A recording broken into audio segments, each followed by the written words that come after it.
বিসমিল্লাহির আসসালামু আলাইকুম। রুবেল স্টাডির পক্ষ থেকে আবারও সকলকে স্বাগতম।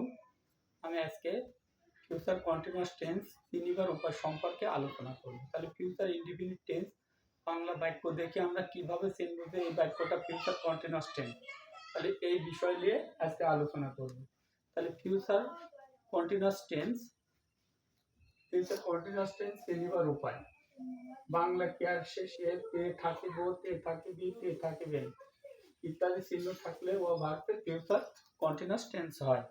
তাহলে আমি যেমন উদাহরণ হিসেবে বলতে পারি, যেমন পড়ি, পড়ি যোগ তে থাকিব, তে থাকিব, পড়ি যোগ তে থাকিব সমান সমান পড়িতে থাকিব, পড়িতে থাকিব। তাহলে পড়িতে থাকিব তার মানে কাজটা এখনো শুরু হয়নি, হবে, শুরু হয়ে চলিতে থাকিবে। তাহলে এই ঘটনাটাই ফিউচার কন্টিনিউয়াস টেন্স। তাহলে ধন্যবাদ সকলকে।